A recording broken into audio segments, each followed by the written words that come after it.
salam itu wajib ya.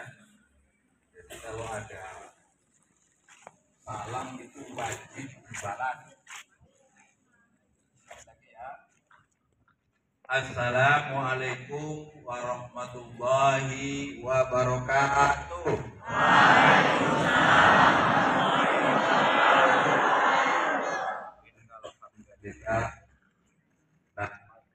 Wa nasta'inuhu wa nastaghfiruh wa na'udzu billahi min syururi anfusina.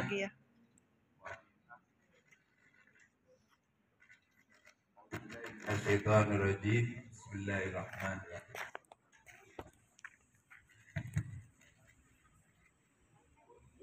Khairul ummatin ukhrijat lin-nas bil ma'ruf wa nahy 'anil munkar wa tu'minuna billah.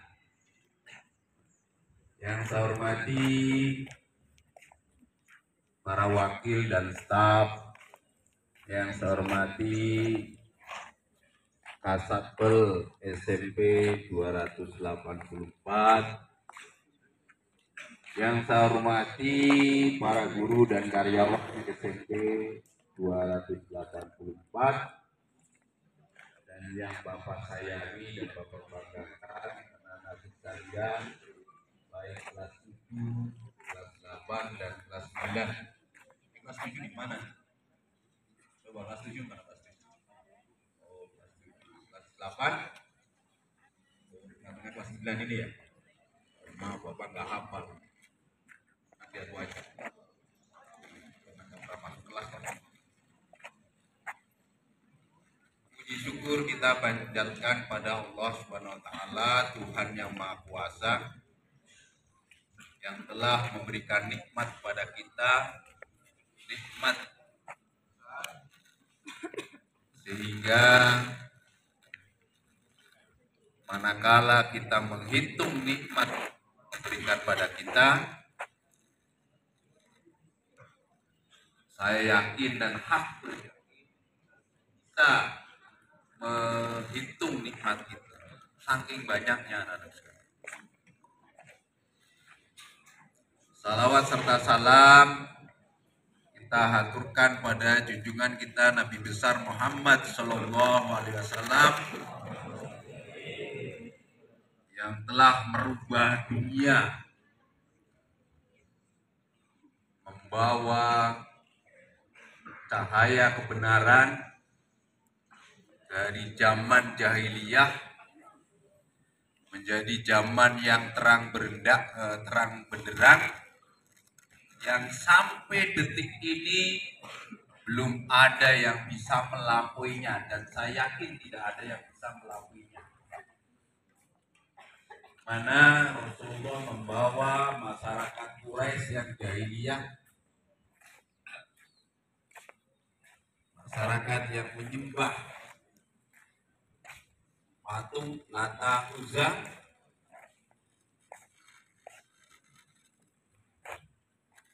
menjadi manusia yang mulia, hanya menyembah pada Allah Subhanahu wa taala, Tuhan yang Maha Kuasa, yang telah menciptakan langit dan bumi.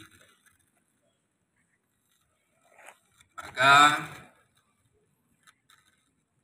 sholawat sering kita dengungkan, mudah-mudahan kita menjadinya yang akan mendapat di yaumul akhir. Anak-anak sekalian yang Bapak banggakan, bacakan penggal ayat. A'udzubillahi minasyaitonirrajim. Bismillahirrahmanirrahim. Kuntum khairum ukhrijat linnas ta'muruna bil ma'ruf wa tanhauna 'anil munkar wa tu'minuna billah. Yang mungkin Bapak artikan, kamu adalah umat terbaik. Jadi di Al-Quran itu sudah memberikan cap pada kita menjadi umat yang terbaik. Umat yang terbaik. Umat yang terbaik itu adalah hal-hal yang baik, ta'muruna bil ma'ruf. Umat yang senantiasa bertingkah laku, bersikap, membawa kebaikan.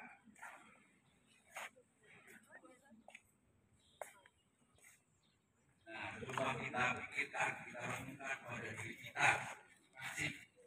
Apakah setiap langkah kita seiring dengan hembusan napas kita, kita sudah selalu membawa kebaikan untuk diri sendiri aja. Jadi cirinya umat yang terbaik itu, yang pertama, ta'muruna bil ma'ruf, lalu mengajak kepada hal-hal yang baik. Ciri yang kedua adalah wa tanhauna 'anil munkar. Kalau bisa menghindari kemungkaran, menghalau kemungkaran, tidak berlaku melakukan kemungkaran.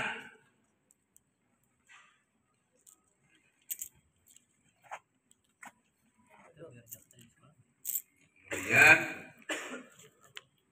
yang ketiga adalah watu minula billah, dan kita melakukan kebaikan kalau menghindari kemungkaran atau kita menghalau kemungkaran, dasarnya adalah beriman kepada Allah Subhanahu wa taala. Kalau kamu hanya melakukan kebaikan, kamu tidak melakukan kemungkaran, tapi tidak didasari oleh iman, itu nanti akan sia-sia. Sekarang bercermin pada diri kita, anak-anak sekalian. Apakah kita dalam keseharian itu hampir seluruh kehidupan kita itu melakukan kebaikan, atau justru kita malah banyak melakukan kemungkaran? Mari kita renungkan pada diri kita masing-masing. Saya sudah banyak kamu melihat melakukan kebaikan. Contoh yang saya contoh itu adalah anak yang mau tertib. Itu adalah kebaikan. Tidak pernah terlambat. Kebaikan. Kamu menuntut ilmu, itu kebaikan. Kamu tidak pernah melawan orang tua, itu kebaikan.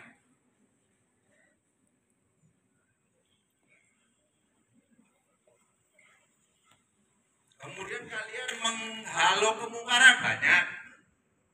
Misalkan ada duri saja di jalan itu, atau ada ranting saja menghalangi jalan. Kamu pikirkan kemungkaran. Baik, juga menghalau kemungkaran. Syukur-syukur kamu mencegah, ada temannya mengajak bolos, kamu mencegah. Itu luar biasa. Jangan malah mendukung.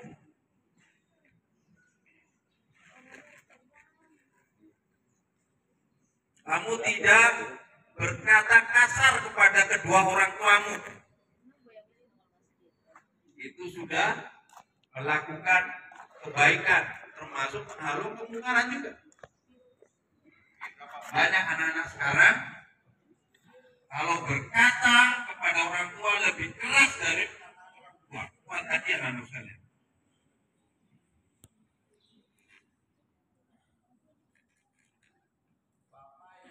Dan hakul yakin kalian tidak akan berhasil manakala kalian durhaka.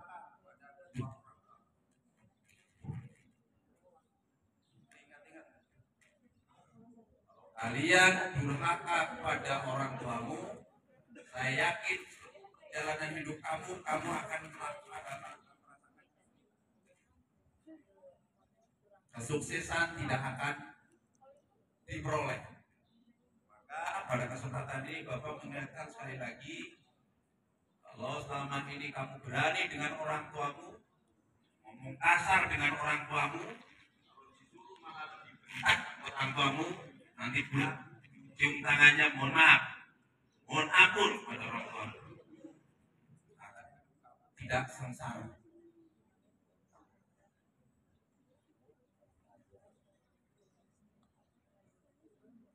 Semua tingkah laku kita akan ibarat manakala didasari dengan iman. Kita percaya, benar-benar percaya bahwa Allah satu-satunya Tuhan yang mengatur hidup kita, yang memberi rezeki kita, yang bisa mensukseskan diri kita. Jangan kamu pikir kamu sukses nanti adalah diri kamu yang mensukseskan. Allah itu yang menentukan. Oleh karena itu, sekarang sudah dimulai kalian sholat duha sendiri-sendiri, dilakukan rame-rame di masjid. Karena nggak ada sholat duha berjamaah. Kemudian sholat duhur, alhamdulillah, Bapak sudah tidak pernah dapat tempat sholat duhur. Sudah berapa kali saya balik lagi itu kan. Karena pas sholat ternyata harus dibangunin dilebarin lagi masjid. Ternyata tempat atau banyak sholat gitu. Mudah-mudahan berkahan ya. Jadi kepada anak sekalian bahwa keberhasilan kalian tidak lepas dari peran Allah Subhanahu wa Ta'ala. Ucapkan itu baik-baik. Termasuk suatu saat kamu berharap masuk surga kan? Ada yang berharap gak masuk surga? Jangan kayak artis tuh, masuk neraka juga gak apa-apa. Tahu kamu masuk neraka? Kalau ditempelkan air panas ini tembusnya sampai mana? Sampai ke kaki. Tempelkan air panas ini, nanti ada air panas. Tembus sampai ke kaki meleleh. Nanti balik lagi.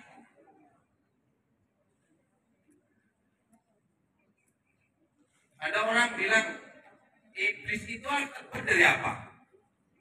Dari api. Nah, nanti neraka kan adanya api di sana kan? Kan berarti nanti nggak merasakan sakit gitu kan? Itu kan logika yang salah. Yang ini dicoba. Pipi kamu dari apa? Dari kulit kan? Coba satu tempeleng sekali aja. Sakit nggak kira-kira? Kalau hanya tempeleng kulit juga kan?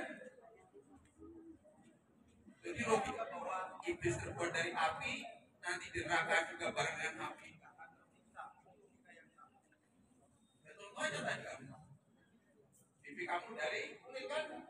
Tangan saya dari kulit cuma satu tempeleng sekali. Sakit apa enggak kira-kira? Masa nggak akan lakukan? Jadi kepada anak-anak sekalian bahwa pada kesempatan ini, kesempatan yang baik, bulan suci Ramadan, kita punya tanggung jawab sebagai seorang muslim untuk mengembalikan tadi kejayaan Islam menjadi umat yang terbaik.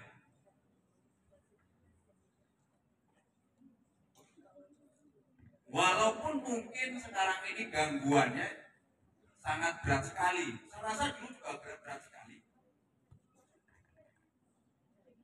Apa contohnya? Dulu juga berat sekali. Tahu Bilal bin Rabah? Yang apa itu? Bilal itu apa? Yang terkenalnya apa itu? Azan.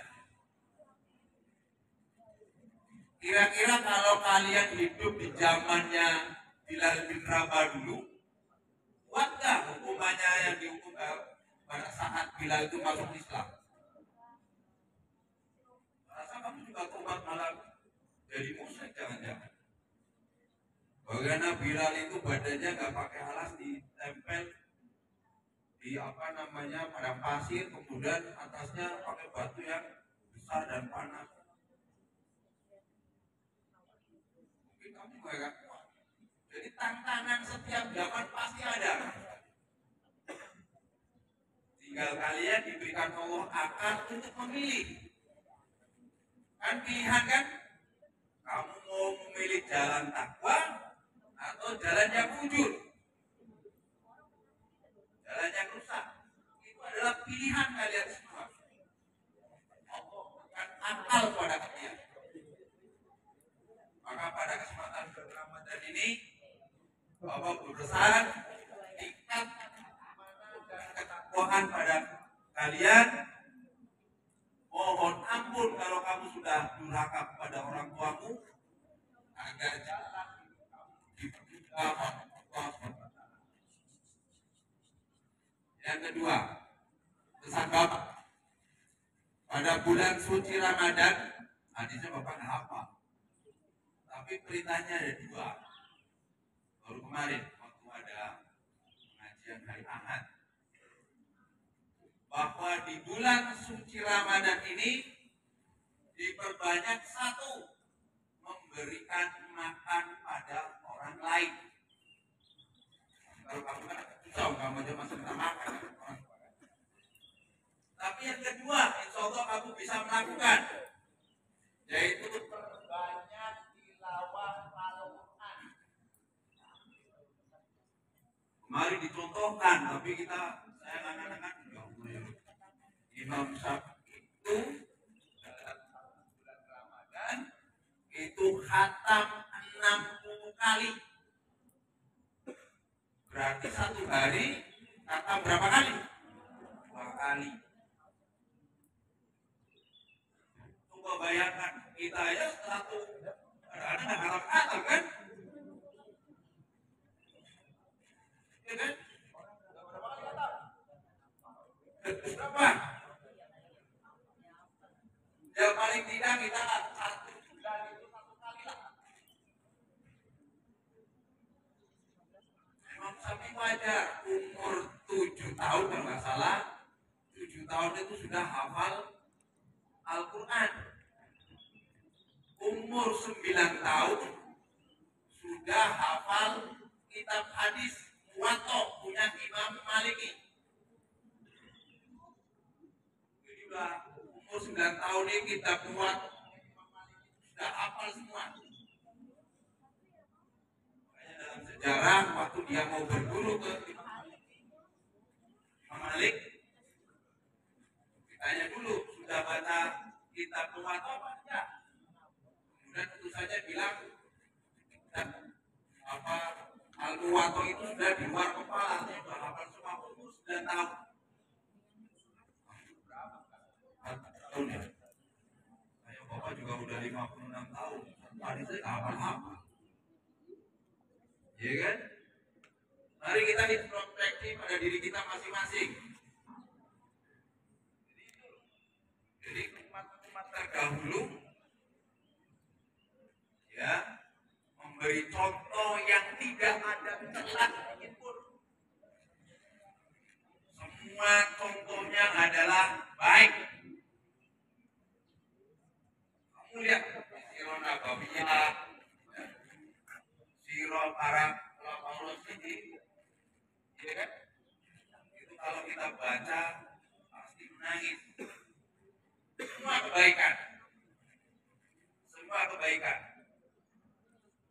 Oleh karena itu pada kesempatan ini saya berharap kalian banyak juga yang baca aja belum bisa. Bapak sempat ikut sebentar itu, jadi huruf hijaiyah aja belum hafal. Guru-guru hafal Al-Quran. Berapa paudenya? Yang hari pertama ya? 7. Tolong yang belum ini. Saya mau kalau saya waktunya kosong, Pak belajar silakan aja, nggak apa-apa. Karena membaca Al-Quran,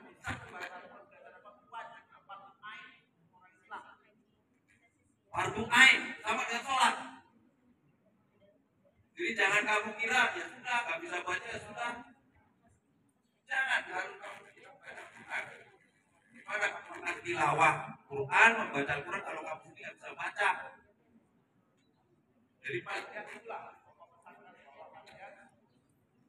bisa lancar membaca, tapi ada 3 orang saya itu sudah lancar baca Quran alhamdulillah. Katanya sudah khatam kelas 7, kelas 8, kelas 9 saya mengikuti karena ada rapat-rapat. Jadi berbanyak baca Quran, jangan tinggalkan sholat 5 waktu. Masih banyak bolong-bolong ya. Jangan-jangan Sabtu Minggu tiduran. Kalau di sini kan enggak, karena diomong kan Sabtu Minggu dites kamu itu. Nanti asar kamu tiduran lagi. Maghrib mager. Sekarang. Bisa apa lagi? Nanti subuh yang berat banget.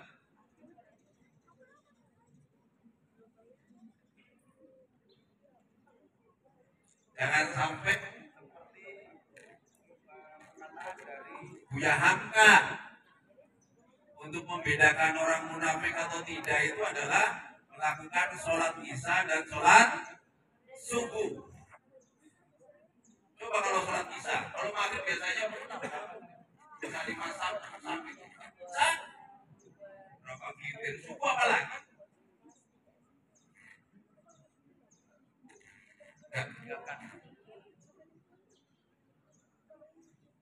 Jadi jangan durhaka pada lupa. Banyak tilawah Al-Quran, sholat 5 waktu. Sholat terutama anak sekalian.